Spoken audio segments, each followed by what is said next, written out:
जय हिंद। नमस्कार साथियों, ओआरओपी 3 को राष्ट्रपति की मिली मंजूरी। बजट 2024 में पेंशन बढ़ोतरी के लिए मिले सुझाव। डीए बढ़ोतरी के साथ 8 भत्तों में बढ़ोतरी के आदेश। क्या है लेटर में, पूरा जानते हैं इस वीडियो के माध्यम से। तो वीडियो में आगे बढ़े उससे पहले रोज की तरह आपसे मेरा अनुरोध रहेगा, चैनल में पहली बार विजिट कर रहे हैं या चैनल को अभी तक सब्सक्राइब नहीं किया तो सब्सक्राइब करें, साथ में बेल आइकॉन की घंटी जरूर दबाएं ताकि आपको आगे आने वाले समय में भी नोटिफिकेशन मिलते रहे। दोस्तों तो चलो शुरू करते हैं। अब जैसे दोस्तों आप स्क्रीन में देख पा रहे हैं, यह ट्वीट यानी कि ये एक्स पर लेफ्टिनेंट कर्नल आर.के. भारद्वाज जो कि सेवानिवृत्त हैं द्वारा किया गया है, जिसमें उन्होंने जानकारी दी है कि उन्होंने भारतीय सशस्त्र बलों की सुप्रीम कमांडर श्रीमती द्रौपदी मुर्मू जी को भारत की जो राष्ट्रपति हैं एक याचिका सौंपी है। यह याचिका 26 जून 2024 को दायर की गई थी, जिसमें 1 जुलाई 2024 से पेंशन की थर्ड रिफिक्सेशन और जुलाई की पेंशन को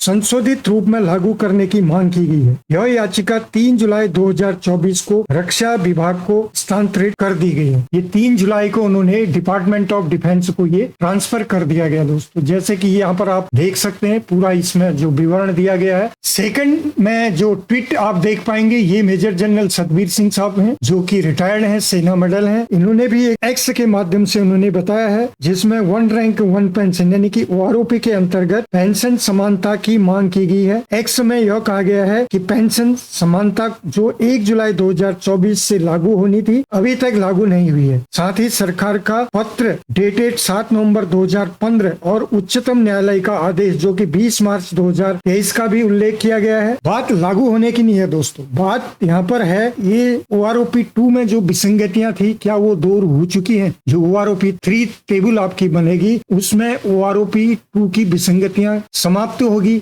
या उसके अंदर अब नहीं आएंगी? जी नहीं, ऐसा नहीं है, क्योंकि इसमें कोई भी संशोधन नहीं हुआ। आपकी जो ओआरओपी 3 टेबल आएगी, जैसे ओआरओपी 2 टेबल बनी थी सेम उसी तर्ज में आपको ओआरओपी 3 टेबल देखने को मिलेगी। अब सवाल उठता है कि क्या इसमें जीएसओ एसओ जो कि उसमें 0 में थे उनका फिर से यहाँ पर विसंगतियां देखने को मिलेंगी? मिल सकती हैं, जब तक कि इस पर सरकार विचार न करे, उस पर काम न करे, और यदि उसको काम को मद्देनजर रखते हुए इसमें कुछ वर्कआउट करेंगे तो कुछ संभावना बनती है कि कुछ इसमें आपको संशोधन देखने को मिल सकता है। दोस्तों अब ओआरओपी 3 समय से लागू होना न होना ये तो अलग विषय है, लेकिन 1 जुलाई 2024 से आपको लागू है। जब भी ये लागू होगी आपको 1 जुलाई 2024 से इसमें मिलने वाले लाभ मिलेंगे। दोस्तों जितनी सरकार देरी करेगी उतना उसको एरियर देना पड़ेगा, और एरियर वह देना नहीं चाहेगी, और जितना जल्दी होगा सरकार इस पर आने वाले समय में अनाउंस कर दे। बजट जो कि 23 जुलाई से शुरू है पेश किया जाएगा, उस पर भी काफी निर्भर करेगा, क्योंकि उसमें जो बजट एलोकेशन होगा कितना आपको दिया जा रहा है उसके आधार पर आप बता सकते हैं कि ये जल्दी से जल्दी लागू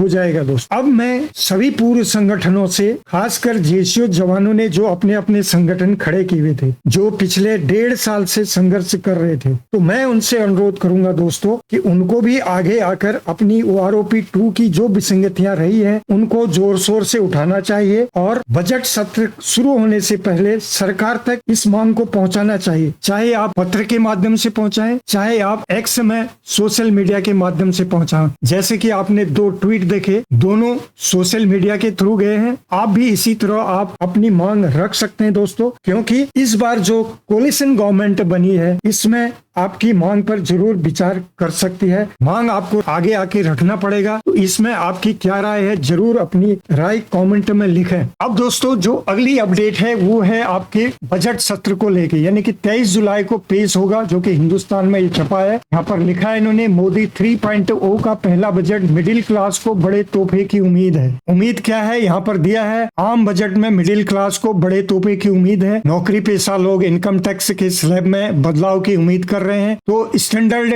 डिडक्शन से जुड़ी राहत के भी संकेत मिल रहे हैं। दोस्तों इसके अलावा बजट में महिलाओं और लाभार्थी वर्ग के लिए भी कई बड़े तोहफे मिल सकते हैं। हालांकि सरकार का फोकस इंफ्रा और एनर्जी पर रहने की उम्मीद है। दूसरा यहाँ पर एंजल टैक्स हटाने की बात कही गई है। दोस्तों तो एंजल टैक्स वो होता है दोस्तों जो कि स्टार्टअप कंपनियां खड़ी कर रहे हैं लोग, उस पर जो लगने वाला टैक्स है इसको हटाने की मांग यहाँ पर की गई है, जो कि स्टार्टअप चला रहे हैं। दोस्तों अब बजट से पहले क्या पेंशनर्स वर्कर्स को क्या लाभ मिलेगा। 21 जून 2024 को जीएसएम स्टाफ साइट के सचिव AIRF के महासचिव श्री शिव गोपाल मिश्रा जी ने वित्त मंत्री जी को पत्र लिखकर 9 मांगे रखी थी दोस्तों। नंबर 1 में पुरानी पेंशन योजना यानी कि OPS की बहाली, दूसरे में 8वां वेतन आयोग का गठन, तीसरे में टैक्स स्लैब में बदलाव, चौथे में फिटमेंट फैक्टर में वृद्धि, 5वां में महंगाई भत्ते में वृद्धि, छठे में था हाउस रेंट अलाउंस में वृद्धि, 7वें में मेडिकल सुविधाओं में सुधार, 8वां था रिटायरमेंट की आय को बढ़ाना और 9वें में लोगों की सुविधा में सुधार यानी कि जैसे कर्ज की सुविधा को और आसान बनाने की मांग। ये 9 मांग बजट से पहले वित्त मंत्री जी के पास पहुंच चुकी हैं दोस्तों। अब आने वाले समय जो कि 23 जुलाई से बजट सत्र शुरू है, उसमें आपको देखने को इस पर सुधार मिल सकता है। यदि ये सुधार होता है तो पेंशन में आपको जरूर सुधार देखने को मिलेगा दोस्तों। अब बात करेंगे अगली अपडेट में। जो DA आपका बढ़ गया था, जो कि 4% से जैसे ही 50% हुआ दोस्तों 1 जनवरी 2024 से ये आपको लागू है, जो कि वर्तमान में हमें मिल रहा है। इसके लागू होने के तुरंत बाद आपको 25% कुछ अलाउंसेज में बढ़ोतरी होती है, जो कि 1/1/2024 से शुरू हो जाता है, यानी कि आपको मिलेगा। अब ये आप लेटर देख पा रहे हैं 4 जुलाई 2024 को एम्प्लॉयमेंट प्रोविडेंट फंड ऑर्गेनाइजेशन की तरफ से ये निकाला गया है। यहाँ पर आप देख पा रहे हैं एड्रेस इनको सारों को किया हुआ है और नीचे आप कॉपी 2 में ये देखेंगे सीरियल 1 से 14 तक और यहाँ पर आप साइन देखेंगे additional central PF commissioner HR और additional central PF commissioner headquarter HR, दोनों के यहाँ पर साइन है। अब इसमें जो कर्मचारियों को दुविधा में थे तो इस लेटर से अब आपका कंफर्मेशन हो गया है। तो आपके जो भत्ते अब बढ़ेंगे, जो कि आपके इस प्रकार भत्ते होंगे, जिसमें टफ लोकेशन अलाउंस इसके अंदर दिया गया, कन्वेंस अलाउंस आपका बढ़ जाएगा, special allowance for child of women with disabilities जिसको है, उसके अलावा चौथे में आपका चिल्ड्रन एजुकेशन अलाउंस, 5वें में हाउस रेंट अलाउंस, 6ठे में होटल एकोमोडेशन अलाउंस, 7वें में reimbursement of travelling charges for travel with the city touring station जो होगा उसमें बढ़ोतरी हो जाएगी। और अगला आपका reimbursement of food charges lump sum about और डेली अलाउंस जो आपका फूड अलाउंस है वो बढ़ जाएगा। इसके अलावा यात्रा के लिए किए गए भत्ते भी इसमें शामिल हैं, जिसमें for journey performed by own car taxi auto rickshaw में यदि आप जाते हैं तो उस पर भी आपकी बढ़ोतरी होगी। Reimbursement of food charges lump sum amount daily allowance जो होता है, उसके बाद transfer grant and packaging allowance, cost of transportation of personal effect, road mileage for 2 wheeler, dress allowance, split duty allowance और